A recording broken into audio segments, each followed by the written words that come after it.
आप लोगों में से कई लोगों को ये कन्फ्यूजन था कि पीएफ विड्रॉल फॉर्म में कॉलम नंबर 17 में जो एस्टिमेटेड टोटल इनकम है वो कैसे कैलकुलेट करना है।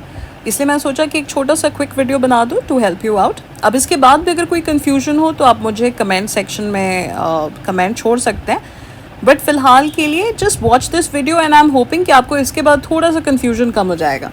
सबसे पहले कागज़ कलम उठाइए, ब्रेक इट डाउन। कभी भी लाइफ में कोई प्रॉब्लम हो ना, it's always a good idea कि छोटे छोटे टुकड़ों में उसको उठाइए, ब्रेक इट डाउन। ये लाइफ की सबसे अच्छी फ़िलॉसफी है। उसके बाद आपको कोई भी प्रॉब्लम, कोई भी इश्यूज़ जो हैं कभी बहुत बड़े नहीं लगेंगे। अब मेरा क्या मतलब है to break it down?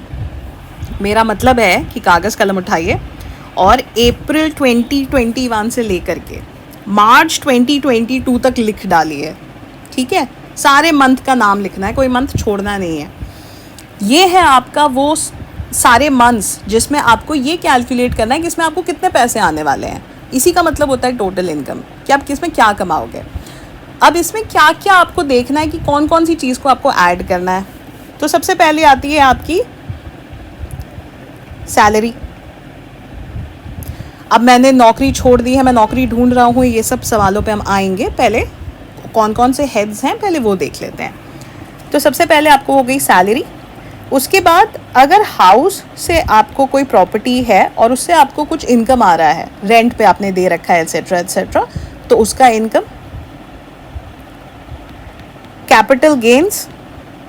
Capital gains जो होता है बेसिकली आपने घर बेचा है, ज़मीन बेची है, शेयर बेचे हैं, कुछ भी बेचा है जिसका पैसा आपको अप्रैल 2021 से लेकर के मार्च 2022 तक आ रहा है, तो वो आपको लेना है, चाहे शॉर्ट टर्म हो या लॉन्ग टर्म कैपिटल गेंस हो। उसके अलावा इनकम फ्रॉम अदर सोर्सेज। अब ये अदर सोर्सेज क्या होते हैं? अदर सोर्सेज में एक्चुअली बड़ी सारी चीज़ें होती हैं। सरकार को कहीं से भी आपको पैसे आ रहे हो ना, वो अदर सोर्सेज है। इंटरेस्ट आ रहा हो बैंक से, एफडी पे, सेविंग्स अकाउंट पे, अगर कोई कमीशन मिला है आपको, किताब लिखनी है आपने, उसकी रॉयल्टी आ रही है, कोई कंसल्टेंसी प्रोजेक्ट आपने किया है उसका अगर आपको कोई सर्विस पेमेंट हुआ है, अगर कोई लॉटरी जीती है आपने, कोई क्रॉसवर्ड पजल खेला, आजकल बड़े लोग गेम वेम खेल रहे होते हैं ऑनलाइन, वो भी अगर आपको पैसे आए हैं, वो सारी चीज़ें। अगर आप कोई अपना बिजनेस या प्रोफेशन रन कर रहे हैं साइड बाय साइड, उसका अगर कोई प्रॉफिट है तो उसमें प्रॉफिट उसका लेना है, इनकम, ठीक है? उसके अलावा एग्रीकल्चरल इनकम, मान लीजिए आपने फसल बेचा है और उसका आपको पैसा आया है, तो ये सारी चीज़ें। तो अदर सोर्सेज में आप जैसे देख सकते हैं, यूनिवर्स में सारी चीज़ें जिससे आपको पैसे आए हो, तो वो सरकार को आपको बही खाता देना होता है कि मुझे इतने पैसे आए। अब हम आ जाते हैं इस बात पे कि हम बैठे हुए हैं अक्टूबर में, और वो भी आज 12 अक्टूबर है, सो अभी तो अक्टूबर चल ही रहा है, ठीक है? अप्रैल, मई, जून, जुलाई, अगस्त, सितंबर तक तो मेरे को पता है कि मेरे को कितने पैसे आए। अक्टूबर ऑनवर्ड्स हमें पता नहीं है, और इसीलिए मैंने कहा कि ये एक एस्टिमेटेड है जिसमें आप अंदाज़ा लगाते हैं कि आप कितने पैसे ओवरऑल आप कमाने वाले हैं। अब ये अंदाज़ा आपके बेस्ट गेस के हिसाब से है। पीएफ वालों को मालूम है कि आप 100% एक्यूरेट फिगर नहीं दे सकते हैं। क्यों? क्योंकि हम लोगों को आगे क्या होगा नहीं होगा ये कैसे पता चलेगा? भविष्यवाणी तो हम कर नहीं सकते ना कि हमारी अर्निंग्स इतनी होगी। तो यहाँ पे हम एक बेस्ट गेस लगाते हैं कि हमारे पास इस साल में कितना आएगा। तो सबसे पहले आप अप्रैल, मई, जून, जुलाई, अगस्त, सितंबर तक उठाइए, और इसमें आपने जो जो कमाया है उसको एक जगह लिखते जाइए। अपनी सैलरी लिखिए, बैंक अकाउंट का स्टेटमेंट उठाइए, इंटरेस्ट देखिए क्या आया है, बैंक में कहीं से कुछ और पैसे आए हैं तो वो देखिए वो सोर्स ऑफ इनकम क्या था, ठीक है? ये सारी चीज़ें अब आप लिख लीजिए। अब हम लोग आ जाएंगे जब अक्टूबर, नवंबर, जो सारे मंथ्स या तो चल रहे हैं या अभी आए नहीं हैं, तो यहाँ पे आपको एक अंदाज़ा लगाना होगा। अगर आप उम्मीद कर रहे हैं कि आप नौकरी में कर रहे होंगे काम, तो आपको भी पता है ना कि मान लो आप 25,000 की नौकरी कर रहे थे इससे पहले, तो 1,000 रुपये की तो नौकरी आप नहीं करेंगे। तो एक अंदाज़ा लगा लो कि ठीक है, मुझे 3 महीने लगेंगे नौकरी ढूंढने में, और तब मुझे लग रहा है कि अगर बहुत मैं, अमूमन तो आपको हायर सैलरी पे ही लोग जाते हैं, बट मान लेते हैं कोरोना की वजह से, पैंडमिक की वजह से you are even ready to take a wage cut, तो भी तो एक होगा ना अंदाज़ा कि मैं इससे नीचे तो काम नहीं करूँगा। और मान लो आप बोलोगे कि 3 महीने में नौकरी नहीं मिली, 6 महीने में नौकरी मिली, इससे कोई फ़र्क नहीं पड़ेगा। ये सिर्फ एक एस्टिमेशन है, ठीक है। सिर्फ आपको अंदाज़ा लगा करके इसमें लिखना है कि आप कितना कमाएंगे।